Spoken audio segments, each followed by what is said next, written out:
Bu 3 ay ile alakalı Peygamber Efendimiz Aleyhisselatü Vesselam'ın duası vardır. Allahümme barik lene fi Recebe ve Şaben ve belliğine Ramazan diye Peygamber Efendimizin böyle dua ettiğini, yani Allah'ım Recep ve Şaban ayını bizim için bereketli kıl, mübarek kıl ve bizi Ramazan'a ulaştır diye böyle dua ettiği rivayet ediliyor. Allah-u Teala'nın bazı vakitleri bazısından üstün kılması şüphesiz ki kullarına bir fırsat olarak bahşettiği özel günler olarak görülmeli, böyle değerlendirilmeli. İnşallah bu önümüzdeki Perşembe Cuma'ya bağlayan gece Regaib Kandilini inşallah idrak edeceğiz. İsteyen kullara fırsat olarak sunulan, senede bir defa böyle büyük bir fırsatın belki sunulduğu bir gecedir. Şu şöyle anlaşılmasın. Yani böyle gecelerde sadece bir gece dua edip, bir gece ibadet edip de bu işi kotaralım gibi bir anlayış tabii ki bizim inancımıza, bizim İslami anlayışımıza, amel anlayışımıza bunlar yakışmaz. Böyle bir şeyle bağdaşmaz. Peygamber Efendimiz Aleyhisselatü Vesselam hayrul a'mâle habbu ilallahi teâlâ edvemuhâ ve inkalle buyurmuş. Yani Allah'a karşı sizin yaptığınız ibadetlerin en sevimlisi az da olsa devamlı olanlardır. Yani bizim ibadet hayatımızda, ibadet planlamamızda işte bu geceleri fırsat bilip işte bu gecelerde namaz kılalım, tövbe edelim.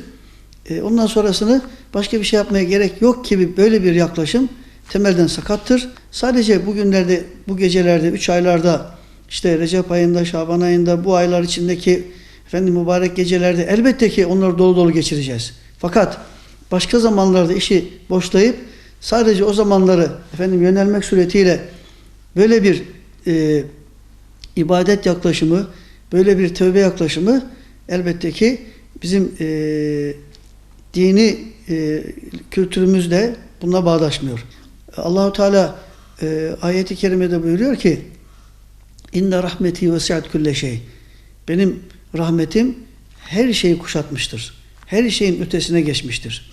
Yeter ki biz onun kulları olarak onun bize rahmet olarak sunduğu bu fırsatları iyi değerlendirmek, bunlara sımsıkı yapışabilmek. Bize düşen kulluk vazifesi bunlardır. Yoksa mevsimler, günler, aylar geçer gider. Eğer bu zamanların kıymetini kul olarak iyi bilemezsek o fırsatlar belki de bir daha gelmeyebilir. Onun için ne demiştir bizim ecdadımız, güzel bir deyiş var. Her geceyi kadir bil, her kapını çalanı, senden yardım isteyeni de Hızır bil demişlerdir. Bu aylar bize niye hatırlatıyor? Bize merhameti hatırlatıyor. Bize işte oruç nedir? Aç kalmak suretiyle bir ibadet yapacağız. İşte bu 3 aylarda oruç tutmaya başlayacağız. İşte nafile oruçları tutmaya başlayacağız. Peygamber Efendimiz Aleyhisselatü Vesselam bu mübarek aylarda bize oruç tutmamızı, çok ibadetle geçirmemizi hep tavsiye etmiştir. Neden?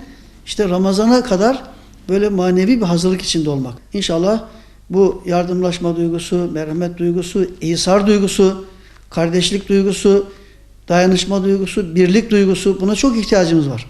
Özellikle şu içinden geçtiğimiz zamanlarda birliğimize, dirliğimize, kardeşliğimize, milli ve manevi bütünlüğümüze bir ve beraber olmaya çok ihtiyacımız var. Bu aylarda, bu mevsimlerde çok dua etmeliyiz. Tabii ki kendimiz için, kendi nefsimiz için, evladımız, çoluğumuz, çocuğumuz için dua etmeliyiz. Lakin dualarımız sadece bireysel olarak kalmamalı. Yani ne demek istiyorum?